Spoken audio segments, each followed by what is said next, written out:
បាទជំរាបសួរបងប្អូនគ្នាបាទជួបគ្នាវីដេអូថ្មីនេះបាទខ្ញុំបាទនេះសូមបង្ហាញបាទចែករំលែកនៅអធិប្បាយកីឡាបាទដែលលេងរួចបាទលេងរបៀងបងអនឡាញជាមួយនឹងបាទ AI បាទកូនពណ៌ខ្មៅ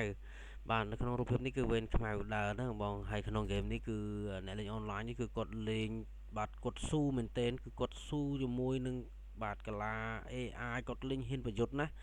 នឹងបងប្អូនគ្នាហើយកីឡារបស់គាត់នេះក៏ជាកីឡាប្លែកផងដែរបាទប្លែកត្រង់ថាបាទ AI ក៏ប្លែកដែរបងប្អូនបោកឲ្យស៊ីត្រីតេអីចឹងទៅតទស្សនាជាមួយលោកប្អូននេះដេកណាបងប្អូនតាំងពីបើកហ្គេមមកគឺប្លែករហូតដល់បិទហ្គេមបាទនេះប្លែកដោយសារត្រង់ថាបងប្អូនគ្នាបាទខាងសបាទជើងទីមួយរបស់គាត់បាទគាត់ចាក់ត្រីចុងក្តារបាល់ឡើងមកបែបនេះបាទហើយបាទ AI បាទកាន់កូនពណ៌ខ្មៅនេះឡើងគោលបែបនេះទៅវិញណាបងប្អូនបាទគោលនេះគឺមានបាទអាចសេរីទិសដៅបាន3ផ្លូវបាទអាស្រ័យទៅការប្រែប្រួលតែគាត់ទៅខាងណាបាទ AI ឡើងនាងធម្មតាចិត្តត្រជាក់បាទអត់តន់ចេញគ្រាប់ត្រីអីទេបាទខាងខ្មៅអានេះបងប្អូនគ្នា AI ចេញត្រីដូចជាបើកសេះឆ្វេងហើយបាទជាមួយនឹងសេះតោងជាងបាទសេះតោងជាងឆ្វេងអូខេបាទអាយ៉ាបងប្អូនគ្នាត្រីថ្នាក់អសវីបាទដែលយើងមិនហ៊ានលេងណាបងហ្គេមនេះគឺបងប្អូនគ្នាត្រីបើកនៅតំបន់កដាលនៅកន្លែងនេះគឺយើងមិនសូវជាហ៊ានលេងទេតែ AI ហ៊ានលេងណាបងបាទចេញត្រៀមសេះស្ដាំឬក៏មិនបាទឡើងនាងទៅធម្មតាសិនបាទបងប្អូនគ្នាបាទសូមកុំភ្លេចជួយ Subscribe Channel បាទស្ដេចអុកម្នាក់មួយផងដែលបងប្អូនដែលអត់ទាន់ Subscribe បាទងាយស្រួលទទួលបានវីដេអូថ្មីបាទនេះបងប្អូនគ្នាបាទកន្លែងនេះបាទនៅកន្លែងនេះបងឃើញថាខាងសណាបាទបងអនឡាញគាត់ចាក់ត្រីមកកន្លែងហ្នឹងគឺគាត់ចាក់មកឆៅបាទអត់មានចំណងទេប៉ុន្តែបាទ AI យ៉ាងណាបងមិនស៊ីទេសុកចិត្តបែរទៅជាចាក់ឡើងទៅលើឲ្យខាងស C2 ទៅវិញបាទកីឡានេះគឺពិសេសមែនទែនបងអញ្ចឹងបាទយើងចង់ដឹងថាខាងសគាត់ស៊ីហើយមានរូបភាពយ៉ាងណាតោះបាទស៊ីធម្មតាបាទ AI តោងជាងកលត្រីមួយសិនបាទហេតុអីបាទបងប្អូនគ្នាគឺយើងសង្កេតឃើញថាបាទបន្ទាប់ពីស៊ីហើយយើងឃើញថាត្រីខាងក្នុងខាងខ្មៅបាទអត់ត្រីមករាប់មែនប៉ុន្តែត្រីខាងខ្មៅនៅល្អណាបងឥឡូវយើងនិយាយថាត្រីពីនេះទៅគឺបាទត្បិតតែអស់មកគ្រាប់ត្រីមែនប៉ុន្តែយើងនិយាយថាគ្រាប់ត្រីខាងខ្មៅរៀងល្អជាងបន្តិចបាទឥឡូវនេះបាទខាងសបាទសុកចិត្តបាទចាក់ឲ្យមានអក្សរ V ដូចគ្នាចុះបាទដើម្បីបាទបំបែកត្រីគូរបស់ AI បាទឡើងស្ដាច់ទៅធម្មតាចិត្តត្រជាក់បាទខាងអនឡាញនេះក៏គេមិនស៊ីភ្លាមដែរបាទស៊ីនាងឡើងទៅទៀតណាបងបាទគេទៅឡើងទៅចឹងហើយអត់ហ៊ានស៊ីទេដាក់ទូកចាប់សេះស៊ីត្រីក្រោយខ្នងសេះនេះមួយសិនអត់មានអីចង់ទេបងបានអីចង់នៅកន្លែងនេះបាទសើបឡើងមកស្ងាត់សិនណាឡើងស្ដាច់មួយបាទឡើងគោមកចាប់ព្រឹបប្រោយបាទតាមពិតអាចឡើងបានតាំងពីជើងមុនឬក៏អត់សាកមើលសិនមើលបាទឡើងបែបនេះមិនដែរបាទបើសិនជាចាប់បែបនេះបាទប៉ុន្តែ AI អត់ខ្វល់ទេបាទឡើងស្ដាច់សិនបាទឡើយនេះបានចាប់ណាបាទបោះសេះរត់ស៊ីសិនបាទហើយសេះរត់ហ៎បាទឡើងគោលបាទខាងសក៏បាទបោះសេះឡើងមកបាទបងអនឡាញបាទAI ថយសេះមក position ដើមបងអត់ត្រឡប់ដូរជើងទេបាទប្រហែលជាត្រៀមទៅចងឆ្វេងបាទអូយទូកអត់ដាក់ទូកចាប់ស៊ីទៀតបងសុំថយតិចទៀតនេះដាក់ត្រឹមនេះក៏បានស៊ីដែរមើលទៅបានស៊ីអត់ហ្នឹងបាទតែអត់ទេបាទមកហួសសិនអត់ខ្វល់បាទចាក់ត្រីឌីសេសស៊ីបាទបោះសេះថយស៊ីដើម្បីឲ្យ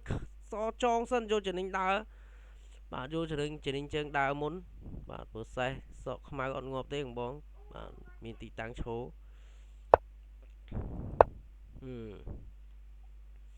យើងមិនអាចធ្វើបានដូចគាត់ទេបងបាទសេះនេះគឺអូកន្លែងទីតាំងឈោបបាបន្តិចបើសិនជាសេះខាងស្ដាំគាត់បោះមកបែបនេះយើងមិនអាចធ្វើដូច AI បានទេទៅមិនរួចទេថយសេះចងមួយសិនដឹងថាត្រីនេះផងមកមែនមកមែនបាទថយចងហើយស៊ីមួយសិនបាទកន្លែងនេះបាទកន្លែងនេះបានដាក់ចាប់ទៅវិញអាមុនហ្នឹងអត់ដាក់ចាប់ទេបាទស៊ីបាទយ៉ាដុបទូកហ៎ចង់ដុបទូកធ្វើអីចេះដាក់ទូកចាប់សេះមួយសិនដាក់ទូកចាប់គោលទៀតរត់ចាប់អង្គរត់ស្ដាច់បាទរត់ស្ដាច់ដែរយ៉ាសុកចិត្តឲ្យខាងនេះបកចាក់ត្រីឌីងសេះបាទអូខេដាក់អង្គមួយសិនបាទចាក់ដេញឲ្យហើយថយសេះទៅកន្លែងនេះបងប្អូនគ្នាជាចំណុចដែលថាខាង AI គាត់ចាក់ត្រីឌីងគោលឌីងសេះណែបាទខាងសនេះគេចេះដែរនេះគេចេះកាលណាចាក់ដេញចេះតែខ្ញុំគិតណា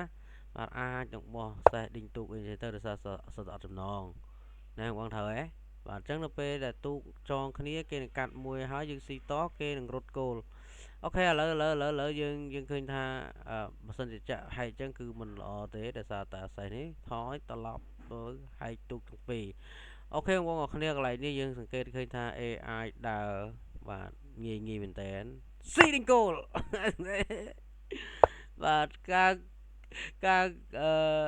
កាងសដែរបាទក៏អត់តន់ស៊ីតភ្លាមដែរបាទបើស៊ីនេះបើសិនជាស៊ីអស់កូនហ្នឹងណាបាទឥឡូវកាងសគាត់បោះសេះបាទដេញទូកយ៉ាអេអាចអត់ខ្លាចទេស៊ីគោលបាទបកមួយសិនស្រឡាញ់ទូកខាងណាហាណាបាទខាងនេះស៊ីខាងណាស៊ីចងនាងទៀតណាចងក៏មិនជាប់ដែរបើសិនជា AI ចង់ស៊ីបាទគាត់អត់ស៊ីទេគាត់ដាក់ទូកចាប់សេះសិនអូទៅកាលណាអត់រត់ទៀតតាមពិតដាក់នៅកន្លែងនេះព្រោះដោយសារតាសេះខ្សរនេះបងសង្កេតថាហេតុអីបានជា AI មិនស៊ីនាងបាទកន្លែងនេះគឺចម្លើយងាយបើសិនជាសបោះសេះមកបែបនេះបាទនឹងស៊ីនាង free ហើយហែកដល់សេះទាំងពីរទៀតនេះជាលទ្ធផលដែល AI ធ្វើមិញបាទលយមែនទេបងបាទឥឡូវនេះបាទសេះខាងសនេះក៏គេយល់ស្ថានភាពយកសេះស៊ីត្រីបាទ AI អាណែបងអស់គ្នាពិតជាបាទខ្ញុំសុំតសើនៅកន្លងនេះគឺអត់ស៊ីសេះទេស៊ីនាងដេញសេះបាទឥឡូវទៅម៉េចគេយកសេះស៊ីសេះបាទ AI ស៊ីធម្មតាឲ្យសេះនេះរត់ទៀតដល់ឡើងបងបាទដាក់ចាប់សេះអត់ដាក់ចាប់នៅកន្លែងនេះទៀតអត់ដាក់ចាប់នេះទេបាទអត់ដាក់ចាប់នេះទេបងដាក់ចាំនេះសេះសបាទខ្ញុំត្រឡប់សូនបន្តិចសិនបាទដើម្បីងាយទាំងខ្ញុំទាំងបងគ្នាអស់ចម្ងល់បាទគាត់បោះសេះមកនេះបើសិនជាស៊ីដេញឧទាហរណ៍ណាបាទខាងនេះគេនឹងស៊ីបែបនេះដែរចុះបើសិនជាយកទូកស៊ីបាទចាប់គោលនេះវិញតើយ៉ាងម៉េចបាទស៊ីបានតែត្រី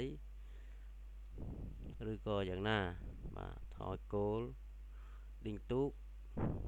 ក៏ដូចជាមិនតាន់អីបាទដាក់ចងប៉ុន្តែ AI មិនធ្វើអញ្ចឹងទេបងបាទ AI ដាក់ទូកចាប់សេះបាទខាងសរត់សេះសិនបាទដាក់ទូកស៊ីឡើងវិញបាទដាក់ទូកស៊ីឡើងវិញខ្ញុំអត់ដឹងថាហេតុអីបានសក៏អត់ថយទេបាទបើថយយើងនឹងដឹងថា AI នឹងដើរអីផ្សេងគាត់មិនដើរដែរទេបាទហើយ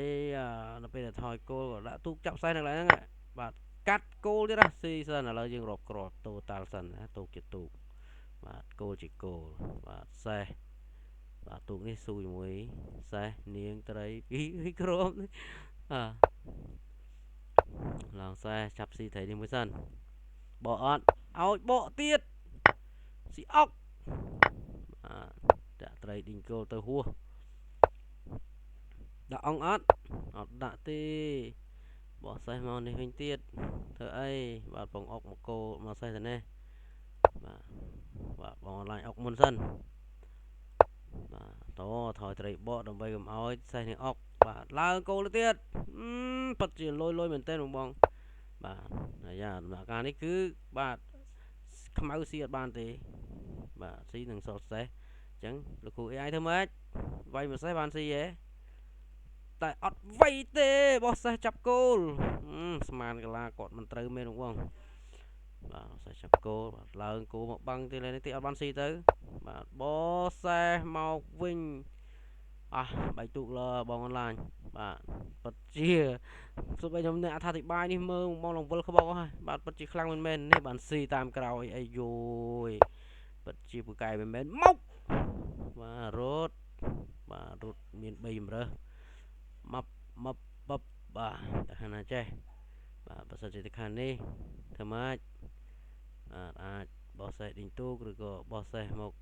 បាទកន្លែងនេះបាទតែបងអនឡាញបោះឯទៅចាប់ទូកនៅកន្លែងនេះជាប់បោះសេះស៊ីគោលជាប់អុកងាប់ទៀត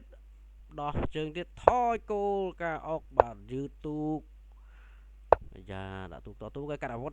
កាត់កម្លាំងមកកងកាត់កម្លាំងឡើងគូចងសិនដល់កន្លែងឈុតពិសេសហើយបងឈុតពិសេសនៅកន្លែងនេះឡើងស្ដាច់បាទបងអនឡាញងាកស្ដាច់ដែរអូដាក់ទូកសិនណាឡើងស្ដាច់បាទឡើងស្ដាច់ផុតអុកផុតអងផុតអីទាំងអស់បាទបងអនឡាញគាត់ផ្្លាត់នៅកន្លែងនេះបងគាត់ងាកស្ដាច់ណែបាទបើសិនជាបងកាន់ពណ៌កូនខ្មៅធ្វើម៉េច